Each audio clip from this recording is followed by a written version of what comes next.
So how do we reconcile awakening, realization, non-duality with the harsh reality of some of the things that are going on in the world right now?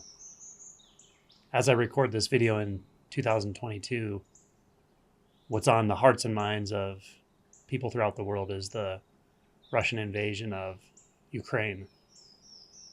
But if you're watching this video in 2024 or 2028 or 2038, it's probably something else, a different international event, something related to the climate, economic challenges, other forms of violence in the world. So, on one hand, we are told by spiritual teachers that everything is one. It's unity. And in this unity, there's peace, tranquility, non-doership, innocence.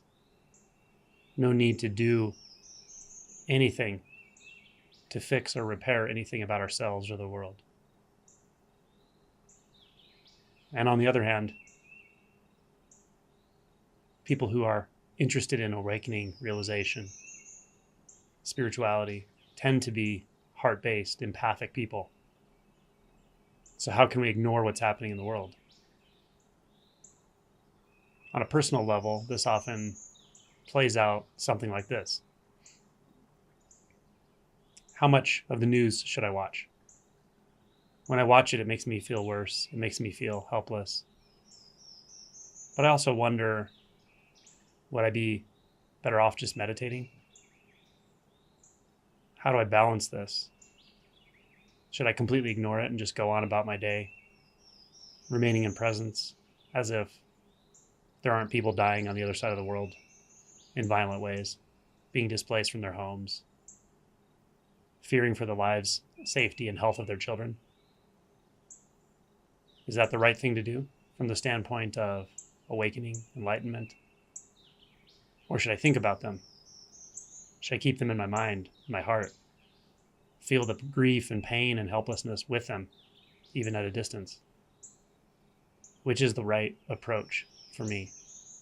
Which is the most authentic, the most honest, the most heart-based, the most in alignment with living truth, with reality? Well, in the immediate and in the context of your life, I can't give you an exact answer because everything really is contextual. It depends on the situation, the moment, etc. But I can give some overall guidelines or guidance for how we navigate these challenging times when it comes to realization. The first thing to keep in mind is that in the relative world, in the world of what's right in front of your face, in my opinion, you should always engage in the most honest, direct, authentic way possible. So if you're in a situation, a place where this violence is directly affecting you, your family, your friends, do what's prudent to minimize the suffering around you, of course. If you live distant and you feel moved to donate money, then do so. Do what you can to help, of course. When it's right in front of your face, when there's some specific and direct action you can take that feels like the right thing to do to alleviate some of the suffering, then of course do it. By all means, don't hesitate. At other times, when you're sitting, meditating, doing self-inquiry, similarly, just engage what's right there. Engage the thoughts, your own fears. Engage the emotions, the sensations. Engage presence.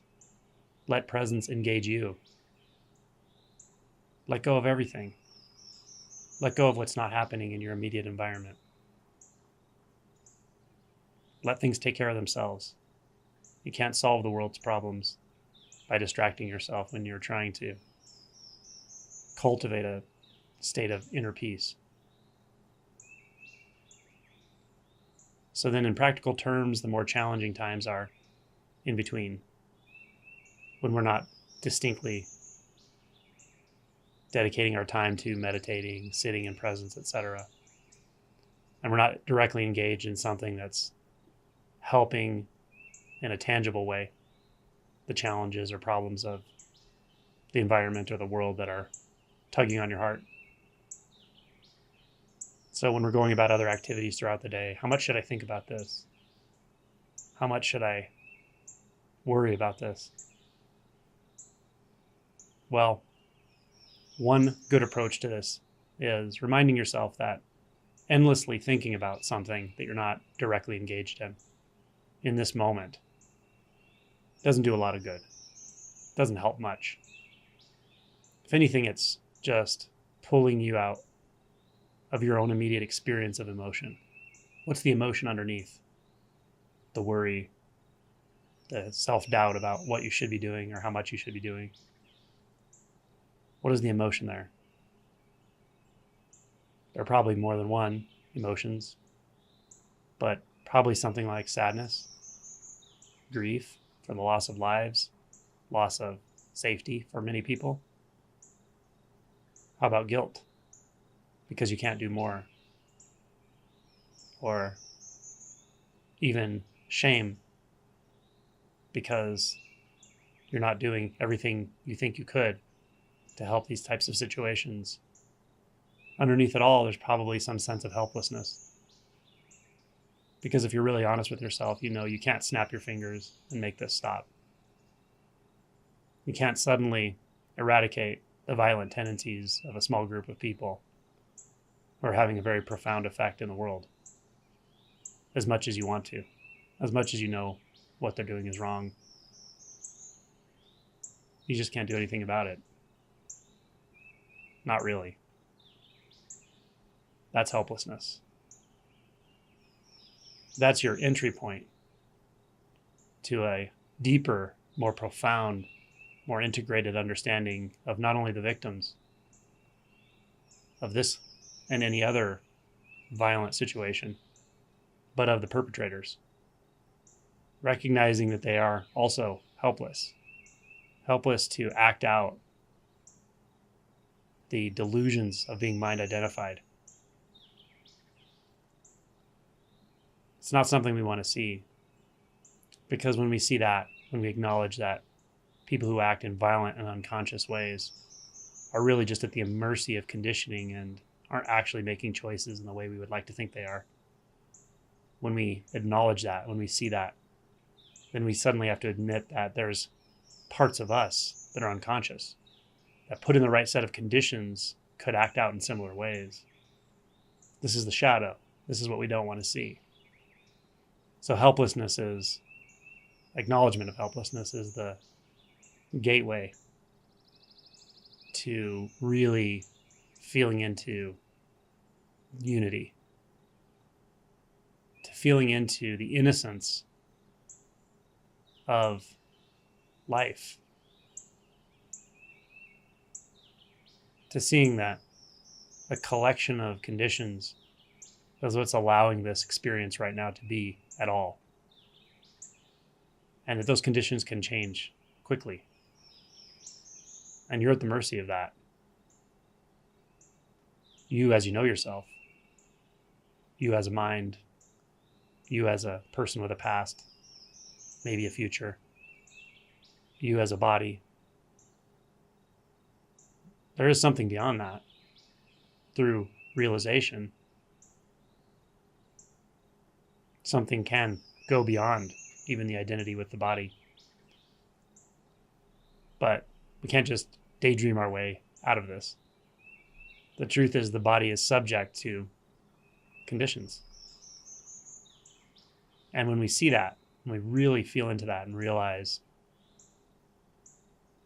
it's just a matter of conditions that we're not the one having violence perpetrated upon us right now, and even that we're not the one perpetrating the violence. It's a hard thing to see. It's a hard thing to really come in contact with in yourself. But when you do, when you come in contact with this dark place inside you,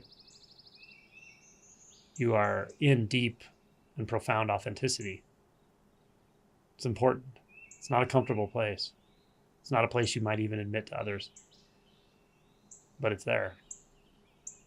And to the degree that we don't recognize it, acknowledge it, and feel it, we have the potential to go unconscious. So it's very paradoxical. It's a conundrum. But we have to be willing to see the darkest parts of ourselves.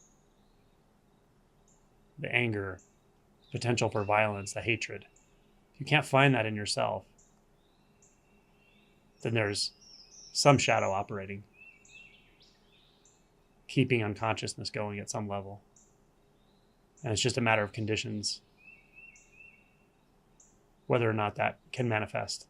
Might just manifest in subtle ways, but it's there nonetheless.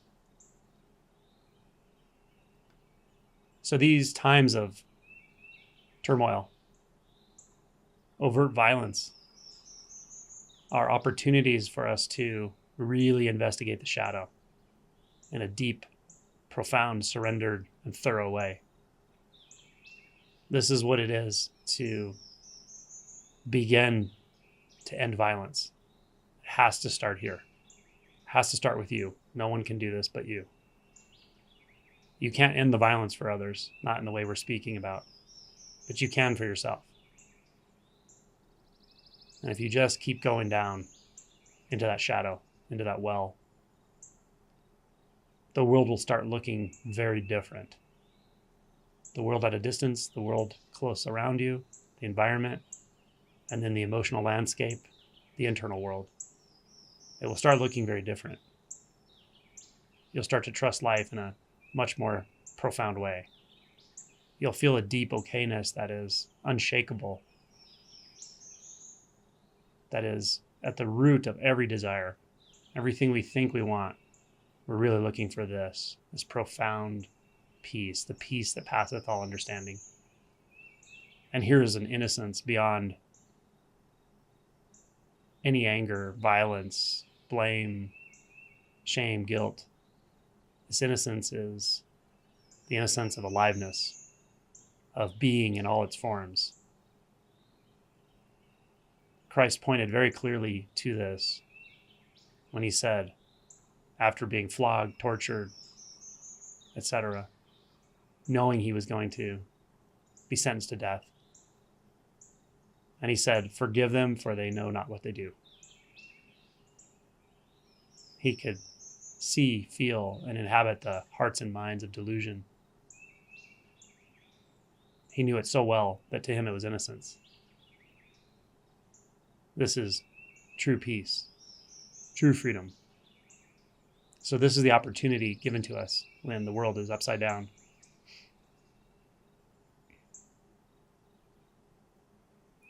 I'll end by referring you to a poem that I don't have memorized, but I'll put the link below the video. It's a poem by the recently deceased Thich Nhat Hanh called "Call Me by My True Names." It points very, very directly to this.